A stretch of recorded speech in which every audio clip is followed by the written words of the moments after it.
একটা অসমর্থিত খবর সকাল থেকে চাউর হয়েছে। বাংলাদেশের বিভিন্ন কন্টেন্ট ক্রিয়েটররা করেছেন, কিছু কিছু টেলিভিশন মিডিয়ার যারা ইউটিউব করেন তারাও করেছেন যে প্রাক্তন প্রধানমন্ত্রী শেখ হাসিনা ভারত থেকে আজকে দুবাই চলে গেছেন বা আরব আমিরাতে চলে গেছেন। কেউ কেউ বলছেন যে উনি আজমানে গেছেন, যেখানে শামীম ওসমান সাহেব থাকতেন বা তার একটা বাড়ি আছে, সেখানটায় গিয়ে উঠেছে।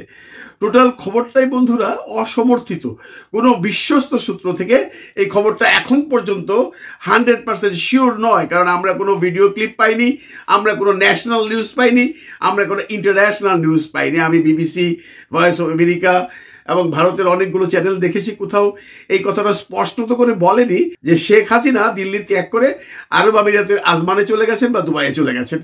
এই খবরটা চাউর হওয়ার পর বিভিন্ন রকম কন্টেন্ট তৈরি হচ্ছে। অনেকের মনে প্রশ্ন আসছে যে উনি যে গেলেন, ওনার তো কোনো পাসপোর্ট ছিল না, উনি গেলেন কি করে? দেখেন, আমি ওনার সম্পর্কে কথা বলার আগে একটু সার্বিক পরিস্থিতি ইউরোপের কথাগুলো বলি। এখানে অনেক সময় অনেক ধরনের রিফিউজিরা আসেন, পলিটিক্যাল এজাইলারে আসেন, বাংলাদেশ হোক, পাকিস্তান হোক, আপনার টার্কি হোক, কুর্দিস্তান হোক, ইরাক হোক, সিরিয়া হোক, বিভিন্ন দেশের পলিটিক্যাল প্রিজনাররা এখানে চলে আসে। আমি সুইডেনের কথা বলছি। তো অনেকের কাছে পাসপোর্ট থাকে না, মানে অনেকের কাছে এমনটি হয় যে উনি আসার সময় দালাল তাকে একটা পাসপোর্ট করিয়ে নিয়ে আসে এবং এয়ারপোর্ট থেকে এই দালাল সেই পাসপোর্টটি নিয়ে চলে যায়।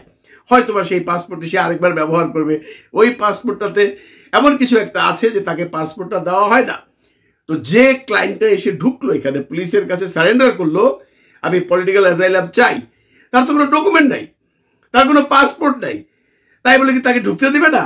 তাকে ঢুকতে দেওয়া হয়, তাকে এখানে রাখা হয়। তার কেসটাকে সরকার বলে তুমি প্রমাণ করো তোমার পলিটিক্যাল প্রবলেম আছে এবং তুমি প্রমাণ করো তুমি ইরাক থেকে এসছো বা সিরিয়া থেকে এসছো বা লেবানন থেকে এসছো। ও বলে যে আমি তো কোনোভাবেই আমার দেশের এমবেসি থেকে পাসপোর্ট পাবো না। এনিওয়ে, যখন তার কেসটা ডিসিশন হয়ে যায় যে এই লোকটা বা এই ক্লায়েন্টটা বা এই পলিটিক্যাল অ্যাজাইলিটা আসলেও নিজের দেশে গেলে প্রবলেমে পড়বে, তখন তাকে সরকার একটা ট্রাভেল ডকুমেন্ট দেয়। Travel document is a one kind of passport. কিন্তু এই ট্রাভেল ডকুমেন্টে সে এই যে দেশের ট্রাভেল ডকুমেন্ট পাবে, মানে যদি সুইডেনে পায়, তাহলে সুইডেন থেকে সে কোনো দেশে যেতে পারবে না। সেই দেশে যেতে পারবে সেই দেশ যদি তাকে ভিসা প্রদান করে। যেমনটি ধরুন সে এখানে ট্রাভেল ডকুমেন্টে আছে, সে সেনজেনের কান্ট্রিগুলোতে ঘুরতে পারবে, কিন্তু সে যদি আমেরিকা যেতে চায়, আমেরিকার সরকারের কাছ থেকে তার ভিসা নিতে হবে। ট্রাভেল ডকুমেন্টস দেখার পর নর্মালি কোনো গভর্নমেন্ট ভিসা দেয়, কোনো গভর্নমেন্ট ভিসা দেয় না। তার মানে আমি এই গল্পটা করলাম এই জন্য, উইদাউট কোনো ট্রাভেল ডকুমেন্ট বা উইদাউট কোনো পাসপোর্ট নিয়ে যদি কেউ ইউরোপে আসে বা আমেরিকাতে যায় বা কানাডাতে যায় বা অস্ট্রেলিয়াতে যায়, তাহলে এটা কোনো বড় অপরাধ নয়, কারণ সে তখন স্টেটলেস হয়ে যায়। ইউনিসেফের একটা ক্লজে আছে, স্টেটলেস মানুষকে তো আর স্টেটলেস বলা যাবে না, তাকে তখন ওই দেশের এই নাগরিকত্ব দেওয়ার আগ পর্যন্ত তাকে ট্রাভেল ডকুমেন্ট দেওয়া হয়। এখন কথা হচ্ছে, আমাদের প্রাক্তন প্রাইম মিনিস্টার, ওনার কাছে তো কোনো কিছুই নাই। ওনার যে পাসপোর্টটি ছিল ডিপ্লোম্যাটিক পাসপোর্ট, সেটি কিন্তু সরকার, মানে বর্তমান সরকার ক্লোজ করে দিয়েছে, মানে সিজ করে দিয়েছে, ওটা ইনভ্যালিড হয়ে গেছে। তাহলে উনি দুবাই গেলেন কি করে? এখন শেখ হাসিনা এই যে আমাদের দুবাই বা আজমান বা আরব আমিরাতে গেলেন, যদি যেয়ে থাকেন, যে কথাটা বারবার মানুষের মনে প্রশ্ন আসছে, উনি গেলেন কি করে, সেই ব্যাপারে আমি চ্যাট জিপিটিকে জিজ্ঞেস করেছিলাম। এমত অবস্থায় শেখ হাসিনা ওখানে যে গেল, কি করে গেল, চ্যাট জিপিটি আমাকে বিস্তর একটা আলোচনা করে বিস্তর কিছু লিখেছে যে ইন্টারন্যাশনালি এই রুলসগুলো কি আছে, শেখ হাসিনা কোন কোন আইনে যেতে পারে, শেখ হাসিনা কিভাবে যেতে পারে, শেখ হাসিনা কেন যেতে পারে, শেখ হাসিনাকে কে যাবার জন্য সাহায্য করেছে, বা শেখ হাসিনাকে ওই দেশের সরকার কিভাবে গ্রহণ করবে, বা ওই দেশে কতদিন থাকতে পারবে, বা তার ওখান থেকে চলে যেতে হবে কিনা, বিশদ একটা আলোচনা আমার সাথে হয়েছে। চ্যাট জিপিটি, আমি তাকে কোশ্চেন করেছিলাম, সে আমাকে উত্তরগুলো দিয়েছে। আমি এবার সেই উত্তরগুলো আপনাদেরকে পরে শোনাবো যে ইন্টারন্যাশনালি ল কি বলে, কিভাবে শেখ হাসিনা বর্তমানে যদি যেয়ে থাকে, দুবাইয়ে গেছেন বা যদি দুবাইয়ে যান বা কোনো থার্ড কান্ট্রিতে যান, ইন্টারন্যাশনাল লটা কি বলে সেটা চ্যাট জিপিটি আমাকে পরিষ্কার করে বলেছে। আমরা এখনো জানি না উনি ভারতে আছেন না আজমানে গেছেন না অন্য কোনো দেশে গেছেন। কেউ বলছে উনি বেলারুশে গেছেন। বেলারুশ আপনারা জানেন রাশিয়া থেকে বিভক্ত একটি দেশ, স্বাধীন রাষ্ট্র, আমাদের সুইডেনের পাশে। বেলারুশেও যদি যায়, এই চ্যাট জিপিটির কথা অনুযায়ী পৃথিবীর যে কোনো দেশেই এই নিয়মগুলো প্রযোজ্য। এই নিয়ম সারা পৃথিবীতেই প্রযোজ্য, কাজে হয়তো বা উনি ওই নিয়মেই যাবেন। আমি এখন চ্যাট জিপিটির সেই কথাগুলো পড়ছি। বন্ধুরা, চ্যাট জিপিটির কাছে আমার প্রশ্ন ছিল, শেখ হাসিনা যদি দুবাই যেয়ে থাকেন তাহলে কোন আইনের বলে, কোন ক্ষমতার বলে, কোন নিয়মের বলে উনি দুবাই গেছেন বা দুবাই থাকছেন। চ্যাট জিপিটি আমাকে যেন উত্তর দেশে প্রথমেই বলেছে, শেখ হাসিনার পাসপোর্ট ছাড়া সংযুক্ত আরব আমিরাত সফর করার বিষয়টি আসলে তার কূটনৈতিক মর্যাদার জন্য সম্ভব হয়েছে। একজন সরকার প্রধান বা রাষ্ট্রপ্রধান হিসেবে শেখ হাসিনার কাছে এমন কূটনৈতিক সুবিধা রয়েছে যা সাধারণ মানুষের জন্য প্রযোজ্য নয়। আন্তর্জাতিক কূটনৈতিক নিয়ম অনুযায়ী কোনো দেশের সরকার প্রধানরা বা রাষ্ট্রপ্রধানরা বিভিন্ন দেশের ভ্রমণে বিশেষ ছাড়পত্র বা বিশেষ সুবিধা মর্যাদা পান, যার ফলে পাসপোর্টের প্রয়োজনীয়তা তাদের জন্য শিথিল থাকে।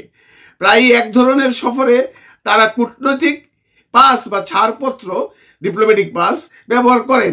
আরেক দেশ রাষ্ট্রপ্রধানের জন্য ভিসা ছাড়া বা বিশেষ সুবিধা প্রদান করে, বিশেষ করে দ্বিপাক্ষিক সম্পর্কের জন্য হতে পারে।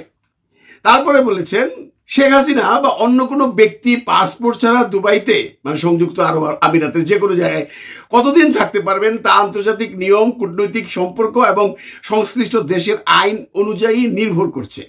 যদি শেখ হাসিনা কোনো কূটনৈতিক ছাড়পত্র বা বিশেষ কূটনৈতিক মর্যাদার ভিত্তিতে দুবাইতে প্রবেশ করে থাকেন, তাহলে তার ভ্রমণ এবং অবস্থানের মেয়াদ কূটনৈতিক প্রোটোকল অনুযায়ী নির্ধারিত হবে।